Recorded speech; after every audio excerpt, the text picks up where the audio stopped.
Very very good morning friends. I hope आप लोग बहुत अच्छे होंगे। और मैंने कहा था कि आपके साहित्य क्लासेस रेगुलर शुरू हो जाएंगी। हो सकता है कल ब्रेक हो जाए, लेकिन परसों से आपकी एक दिन ब्रेक लेके ले लिया करें। क्यों? क्योंकि बहुत रिसर्च करनी पड़ती है, गूगल करना पड़ता है और सारी चीज़ें पढ़नी पड़ती हैं। और लगभग जितने भी 100 200 300 400 जितने भी कवि होंगे, डेली 2 3 या 4 या 5 जितने ले पाया करेंगे उतने कवि ले लिया करेंगे। और साथ में हम आपका एक पुरस्कार लिया करें। क्यों? क्योंकि लगभग 7 से 8 पुरस्कार हैं जो याद करना 100% ज़रूरी है। और दूसरी बात, ये पुरस्कार सब लोग याद नहीं करके जा पाएंगे। यदि आप लोग इसे याद कर लिए ना, तो फिर आप समझो कि इतिहास लिख जाएगा आप लोगों के लिए।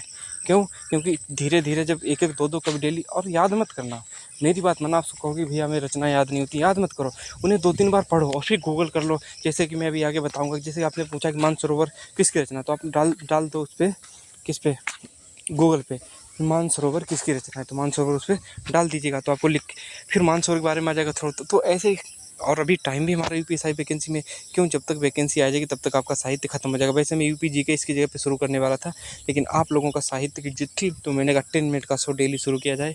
और एक क्लास 2 है, क्लास 2 नहीं, इसे बन मानिएगा। बन वाली क्लास को मैंने वो स्ट्रेटजी मानो या कुछ भी मानो उसको बताया था। बाकी जो क्लास 2 है, यहीं से आपकी पहली क्लास शुरू हो जाएगी। ठीक, तो चलते हैं सीधे अपनी क्लास पे। कोई कमी हो, कोई अच्छा लगा, कोई सुझाव हो, मेरी हाथ जोड़ के विनती रिक्वेस्ट है, सुझाव जरूर दिया करना कि भैया इसमें ये चीज़ मॉडिफाई कर लो। और हाँ, किसी कवि के बारे में कोई चीज़ छूटा करे, हम भी इंसान हैं, हमसे भी चीज़ें छूट जाती, तो आप उसे कमेंट कर दिया करना। और फिर हम उसमें देखा करेंगे कि अच्छा ये चीज़ थी, तुम्हें नोट में उसमें जब मैं पीडीएफ फाइनल पीडीएफ बनाऊंगा तो उसमें वो चीज़ मैं ऐड कर लिया करूँगा। क्यों? क्योंकि एक लगभग में मैं शाम को आपका वीडियो अपलोड होने के बाद 5 से 6 घंटे बाद मैं कमेंट अक्सर एक कमेंट, ऐसा नहीं 100% कमेंट रीड करता हूँ, उसके बाद ही मैं नया वीडियो लाता हूँ। ठीक, तो हिंदी साहित्य आपका यूपीएससी के लिए स्टार्ट हो गया। आप साहित्य तो बहुत पढ़े होंगे, लेकिन ऐसा साहित्य नहीं पढ़े होंगे। 100% किसी ने ऐसा साहित्य नहीं पढ़ाया होगा।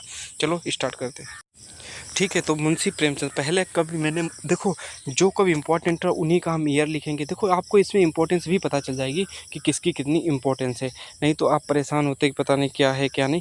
इसमें हम बता दिया करेंगे आपको कि हाँ इसमें ये चीज़ इंपॉर्टेंट, इनमें ईयर इंपॉर्टेंट है, इनका नाम इंपॉर्टेंट है, उपनाम पूछ लिया जाता है, कुछ भी इंपॉर्टेंट होगा वो मैं इसमें लिख दिया करूँगा और फिर बताया करूँगा। पहले कभी आपके मुंशी प्रेमचंद था। ठीक, और इसमें काल, किस काल के थे, कब के थे, हर चीज़ मैं इसमें बताया करूँगा।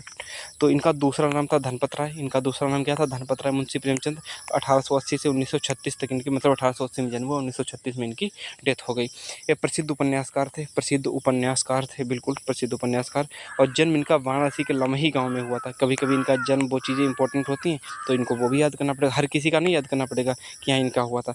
उपन्यास इनके कौन कौन से? इनके उपन्यास हैं गोदान, गबन, कर्मभूमि, प्रेम, ये प्रेमा नहीं है,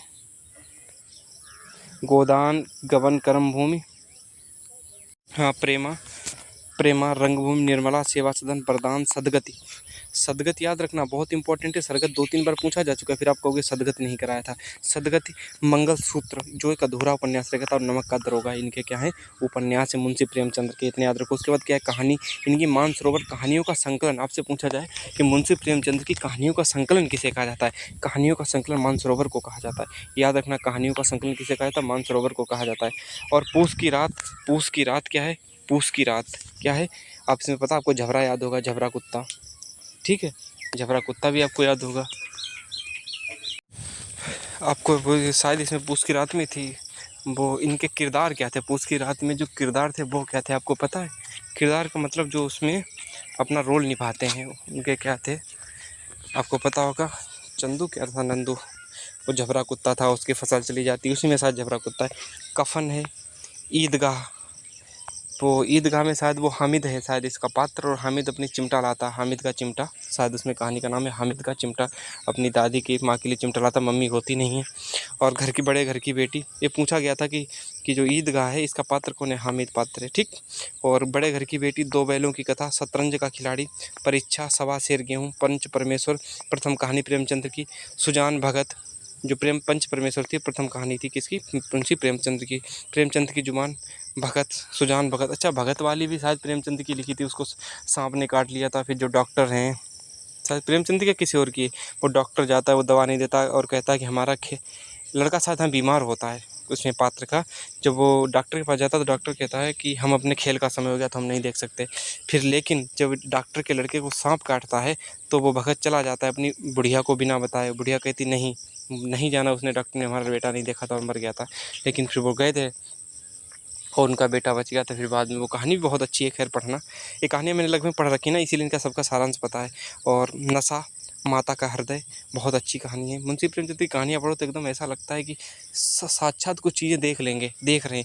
आज के लगभग में 50 साल बाद लोगों को भरोसा नहीं होगा कि समाज ऐसा हुआ करता होगा, क्योंकि चीज़ें इतनी डेवलप हो जाएंगी कि आपको पता ही नहीं लगेगा कि एक टाइम ऐसा था कि झाड़ू पीछे पीठ पे लगा दी जाती थी, लोग उसे खींचते थे। धीरे धीरे सुधरेगा, हर चीज़ सुधरी तो अब क्यों नहीं सुधरेगा, ठीक। और उसके बाद मुंशी प्रेमचंद के बारे में हो गया। अब महादेवी वर्मा के बारे में पढ़िएगा बहुत अच्छे से, जिन्हें आधुनिक मीरा कहा जाता है। यहाँ पे काट दो। आधुनिक मीरा किसे कहा जाता है? महादेवी वर्मा को कहा जाता है। इनका जन्म स्थान खूब पूछा जाता है, कहाँ इनका जन्म हुआ था? इनका जन्म हुआ था फर्रुखाबाद में। इनका जन्म कहाँ हुआ था? फर्रुखाबाद में। और इनकी कंबाइन में PDF बनाऊँगा पूरी, किसकी? साहित्य की। चाहे अच्छी बने या ख़राब बने, कोई सुझाव हो यार बताया करो चीज़ें, हम आपसे सीख के बहुत सारी। तुम्हें पता है जब मैं कमेंट पढ़ता हूँ निगेटिव पॉजिटिव 99% तो पॉजिटिव रहते हैं, 1% निगेटिव होते हैं, उनसे भी सीख मिलती है। उनको थोड़ा ब्लॉक करते हैं और फिर उनसे सीख भी लेते हैं, चाहे गाली दे रहा था इसका संस्कार ऐसे होंगे। और ऊपर से फिर वैसा मैं रिप्लाई भी करता हूँ, क्योंकि बहुत सारी ऐसी जगह लिखा है कि हर समय झुक के भी रहना उचित नहीं होता है। तो आप सुझाव जरूर दिया करिए कि हाँ कि भैया इसमें ये चीज़ ऐड कर लीजिएगा। और 2 से 4 कभी 5 कभी डेली होंगे तो बहुत अच्छा रहेगा। आधुनिक मीरा इन्हें कहा जाता है। प्रथम काव्य संकलन इनका क्या है? निहार। प्रथम काव्य संकलन इनका है निहार। काव्य कौन सा? निहार। निहार, रश्मि, नीरजा, सांदगी, दीपशिखा और सप्त प्रणा, एक इनके हैं। एक काव्य है महादेवी वर्मा के। ये मत याद रखो, अभी काव्य इनकी रचना याद रखो। कौन सी? निहार, रश्मि, नीरजा, सांदगी, दीपशिखा और सप्त प्रणा। और रेखा चलती मेरा परिवार किसका? रेखा चित्र। रेखा चित्र का मतलब है कि चित्र बना के कोई चीज़ समझाना। जैसे कि आपसे कहा गुल्लू बाग में गया, तो बाग का एक ऐसे 2-4 पेड़ बना दिए, ऐसे करके ऐसे 2-4 पेड़ बना दिए, और फिर क्या है गुल्लू बाग में गया तो बाग का, तो उसे क्या कहते हैं? रेखा चित्र। अतीत के चलचित्र, एक चलचित्र है, ठीक। चलचित्र नहीं, अतीत के चलचित्र। संस्मरण क्या? पथ के साथी, स्मृति की रेखा। यहाँ पे कामा है, पथ के साथी और स्मृति की रेखा। इनकी कहानी है गिल्लू।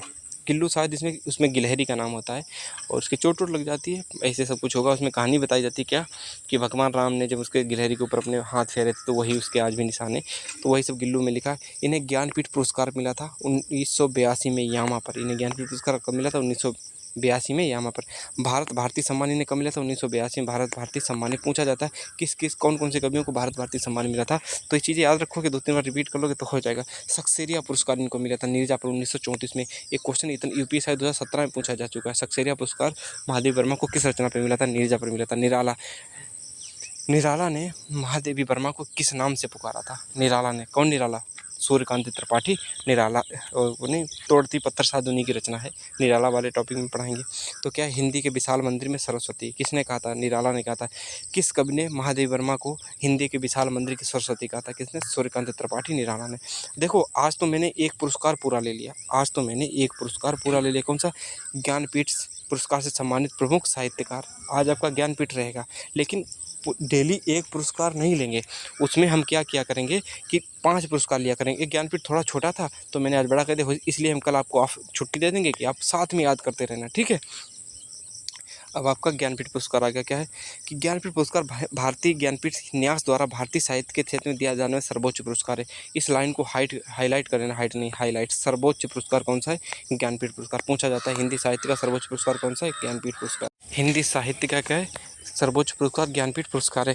ज्ञानपीठ की स्थापना किसने की थी? बहुत बार पूछी जा चुकी। ज्ञानपीठ पुरस्कार की स्थापना शांति प्रसाद जैन ने की थी।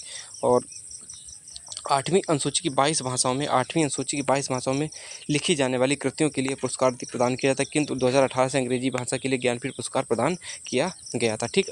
अब पूछा जाएगा आपको अंग्रेजी भाषा में ज्ञानपीठ कब से दिया गया? ये भी पूछा गया हिंदी के पेपर में 2018 से। इस समय वर्तमान में 23 भाषाओं को ज्ञानपीठ पुरस्कार 23 भाषाओं के लिए ज्ञानपीठ पुरस्कार प्रदान किया जाता है। पुरस्कार में कितनी राशि दी जाती है? 11 लाख राशि दी जाती है। प्रशस्ति पत्र दिया जाता है और बागदेवी की कांस्य से प्रतिमा दी जाती है, ठीक है। इसको याद रखना बहुत अच्छे। 11 लाख राशि ज्ञानपीठ पुरस्कार की। 1982 तक यह पुरस्कार 1982 कब से पूछा जाए कि कब तक यह पुरस्कार एकल कृति के लिए दिया जाता था? 1982 तक यह पुरस्कार लेखक की एकल कृति के लिए प्रदान किया जाता, लेकिन इसके बाद यह पुरस्कार लेखक के भारतीय साहित्य में संपूर्ण योगदान के लिए दिया जाने लगा। ऐसा नहीं कि आपने कोई कृति लिख दी तो उसी के लिए आपको ज्ञानपीठ दे दिया जाता नहीं। 1982 में फिर क्या हुआ कि उसने सामूहिक कितने साहित्य लिखे, सामूहिक उसका साहित्य के क्षेत्र में कितना योगदान रहा, तो उसमें तब 1982 से दिया जाने लगा। पहला ज्ञानपीठ पुरस्कार मलयालम के कवि जी शंकर कुरुप को 1965 में दिया गया था। उन्हें यह पुरस्कार उनकी कविता ओडकुजंग, क्या लिखा, ओडक्कू जल बांस की बांसुरी के लिए दिया गया था, बांस की बांसुरी के लिए दिया गया था। किसको? जी शंकर ग्रुप को 1965 में। इंपॉर्टेंट है पहला, चाहे हिंदी के क्षेत्र में ना दिया गया फिर भी याद रखना पड़ेगा। ज्ञानपीठ पुरस्कार भारतीय न्यास द्वारा भारतीय साहित्य में उत्कृष्ट योगदान के दिया जाने वाला सर्वोच्च साहित्यिक पुरस्कार है। यह पुरस्कार 1961 में स्थापित किया गया और 1965 में पहली बार प्रदान किया गया। जैसे इसकी स्थापना हुई थी, 1961 में कहा गया कि अब ज्ञानपीठ पुरस्कार दिए जाना स्टार्ट किया जाएगा, लेकिन फिर अब क्या होगा, 1965 से इसे प्रदान किया गया और पहला पुरस्कार इसको जी शंकर कुरूप को मिला था। जी शंकर कुरूप के अलावा कुछ अन्य उल्लेखनीय ज्ञानपीठ पुरस्कार विजेताओं में शामिल है। मतलब कि जो जी शंकर कुरूप है इनका मतलब उल्लेखनीय योगदान, बहुत तगड़ा योगदान रहा था, इसीलिए इनको पहला मिला। 1900 प्रथम महिला कौन थी? आशा देवी पूर्णा। प्रथम महिला के लिए किसे कहा जाएगा? आशा देवी पूर्णा। 1976 में आशा देवी पूर्णा को उनकी बंगाली कृति प्रथम प्रतिश्रुति के लिए दिया गया था। आपसे पूछा जाए कि ज्ञानपीठ पुरस्कार प्रथम पुरस्कार किसे दिया गया था, वो आपको आशा देवी पूर्णा को कहा जाएगा। यदि आपसे पूछा जाए कि हिंदी का प्रथम महिला ज्ञानपीठ पुरस्कार किसे दिया गया था, तो वो आगे पता चलेगा। 1972 में रामधारी सिंह दिनकर को उनकी कृति उर्वशी के लिए दिया गया था। 2021 में दामोदर मौर्य की कोंकणी कृति के लिए दिया गया। ठीक, तो बहुत इंपॉर्टेंट है हिंदी के कवि। हिंदी का प्रथम किसे दिया गया था? सुमित्रा नंदन पंत को ज्ञानपीठ पुरस्कार। इनकी रचना कौन सी? चिदम्बरा। ये मैंने सारे एक बार में करा दिए, क्यों करा दिए? क्योंकि ये थोड़े ही थे, ज़्यादा थे नहीं, इसीलिए मैंने इनको करवा दिया। 1972 में 8वां मिला था किसको? उर्वशी रचना के लिए किसको? रामधारी सिंह दिनकर को 1972 में मिला था। और 1900 ये हिंदी के हैं और किसी के नहीं पूछे जाएंगे, ऐसे थोड़ी 23 भाषाओं के पूछ ले जाएंगे, आप तो मर जाओगे याद करते करते नहीं। 1978 में 14वां मिला था किसको? कितनी नावों में कितनी बार? सच्चिदानंद हीरानंद बसायन अज्ञेय को मिला था। सच्चिदानंद हीरानंद बसायन अज्ञेय को मिला था। 1982 में 18वां मिला था यामा को महादेवी वर्मा के लिए। प्रथम महिला हिंदी के लिए किसे? महादेवी वर्मा को, अच्छे से याद रखना। 1992 में 28वां था संपूर्ण साहित्य के लिए। क्यों? क्योंकि 1992 के बाद में शायद, या 1982 के बाद, हाँ 1982 के बाद संपूर्ण साहित्य के लिए दिया जाने लगा था, इसलिए पहला संपूर्ण साहित्य का पुरस्कार किसे? नरेश मेहता को मिला था। याद रखना, संपूर्ण साहित्य के लिए पहला ज्ञानपीठ पुरस्कार किसे मिला था? नरेश मेहता को मिला था, नरेश मेहता को। 1999 में 35वां मिला था संपूर्ण साहित्य के लिए निर्मल वर्मा हिंदी के लिए और गुरुदयाल को पंजाबी के लिए। ठीक, संपूर्ण साहित्य के लिए इनको दिया गया था। 2005 में संपूर्ण साहित्य के लिए कुमार नारायण को मिला था। किसको? कुमार नारायण को 2005 में। पूछा अच्छा, आप सोच रहे हो कि साहित्य क्या, कौन इंपॉर्टेंट कौन से नहीं इंपॉर्टेंट। देखो, जिसमें ईयर इंपॉर्टेंट है उनके तो हम ईयर करवाएंगे, और जैसे कि आप पता चला कि साहित्य अकेडमी पुरस्कार आपको सारे ईयर याद करवाएं, वर्ष याद करवाएं, वो पॉसिबल भी नहीं और याद भी नहीं किया जा सकते। और कितने याद किए जा सकते कितने याद नहीं किए जा सकते उसके बारे में हम आगे बताते रहेंगे। 2009 में संपूर्ण साहित्य के लिए किसे मिला था? अमरकांत एवं श्रीलाल शुक्ल को। अमरकांत और श्रीलाल शुक्ल को मिला था 2009 में। 2013 में 49वां पुरस्कार संपूर्ण साहित्य केदारनाथ को दिया। किसके लिए? 2013 में किसे पुरस्कार हिंदी साहित्य का दिया गया था? क्योंकि संपूर्ण साहित्य को साहित्य होता है, कोई नाम नहीं होता, तो इसलिए ये पूछा जाएगा कि ईयर, कि कुमार केदारनाथ सिंह को किस वर्ष दिया गया था ज्ञानपीठ पुरस्कार, तो आप 2013 लगाओगे। 2017 में 53वां पुरस्कार मिला था कृष्णा सोबती को संपूर्ण साहित्य के लिए। कृष्णा सोबती को मिला था संपूर्ण साहित्य के लिए 2017 में। तो आप हमें बताइएगा हिंदी का ये सिस्टम कैसा लगा, और सारी जब ये चीज़ें एक साथ कंबाइन हो जाएंगी तो मुझे भी पढ़ाने में मज़ा आएगा और चीज़ें आसान होने लगेंगी और दिक्कत भी नहीं रहेगी, और पढ़ते रहिएगा। और कोई बात हो बताइएगा। मैंने हिंदी साहित्य को एक, कहते हैं ना कि एक हिंदी साहित्य के लिए एक बीड़ा उठाई है, तो इसे पूरा करवाना, पता नहीं कर पाऊँगा कि नहीं कर पाऊँगा। यदि आपका साथ प्यार और मोहब्बत बनी रही तो बहुत कुछ बना रहेगा। और इसमें कोई कभी मैं आज दो कभी करवाए, इनमें कोई चीज़ छूटी हो या कोई चीज़ कमी रह गई हो तो हमें ज़रूर बताएं और हम उसमें सुधार करेंगे। क्यों? क्योंकि यदि मैं सुधार करता रहा ना तो आपके लिए हम बहुत अच्छे बन जाएंगे। अच्छे बनने का मतलब आपको कंटेंट देने में बहुत अच्छे बन जाएंगे। और हमारा अच्छा बनना या हमारा ख़राब बनना, या हम कैसे हैं, हम क्या करते हैं, उससे कभी फ़र्क नहीं पड़ेगा। यदि आप किसी को जानते हो कंटेंट की वजह से, तो आप उस चीज़ को कंटेंट की वजह से जानो, कंटेंट ही आपको सिलेक्शन दिलाएगा। यदि आप किसी की, जैसे लड़कियां होती हैं, आप जानते हो कितनी जल्दी इंस्टा पे फेमस हो जाती हैं, थोड़ी भी फ़ोटो कपड़े उतारना शुरू, फेमस होना शुरू। ये कोई हमारा लड़की समाज या लड़का समाज इस चीज़ को बुरा न माने, वो अलग बात है, लेकिन आप कभी ये सोचे हो कि उसका चरित्र क्या है? चरित्र को देखकर आप कभी लाइक नहीं करोगे। उसी प्रकार जो समझदार होता है, आप नई उम्र में गए, जब लड़के जब 2-3 बार 4-5 बार फाइनल आउट होते हैं, फिर उनकी चीज़ें समझ में आने लगती हैं कि हमें कम समय में बेहतर कंटेंट कहाँ मिलेगा। आप 4-4 घंटे क्लास देखते हो, फिर उसके बाद जब आपके क्वेश्चन नहीं होते तब आपको लगता है कि यार हम कहीं गलत जगह तो नहीं थे। फिर धीरे धीरे जब आपकी आँखें खुलती हैं तब तक समय निकल चुका होता है। जैसे आप देखते हो कि यूपी पुलिस में यही तो हुआ था। मैं डेली चिल्लाता था कि यही 29 वीडियो देख लो, आप जीएस में अच्छा करके आओगे। तो लगता था इतने बड़े बड़े टीचर नहीं कर पाए तो आप कहाँ से कर पाओगे। उस टाइम पे चैनल भी शायद 2 से 3 हज़ार का था। और फिर जब 23 अगस्त का पहला पेपर हुआ, फिर जो 193 पेज की PDF वायरल हुई, फिर मैंने जो स्क्रीनशॉट डाले एकदम रौला हो गया था। उसी प्रकार मैं यूपीएससी में भी डिजिटल बोर्ड पर बहुत जल्दी तैयार, साहित्य पढ़ा दूँ। अब तो साहित्य भी क्या, हमारे चेहरा देख के करोगे काला कोलूटा आदमी। और इसमें जब आप साहित्य पूरा हो जाएगा फिर हम आपको टॉप 100 सीरीज स्टार्ट कर देंगे। ठीक, आपसे मैंने वादा किया था और दावा भी किया था कि क्वेश्चन उससे फंसेंगे और अच्छे क्वेश्चन फंसेंगे, तो फिर वहीं की तैयारी चल रही है। ठीक, bye bye, love you all, मिलते हैं नेक्स्ट वीडियो में।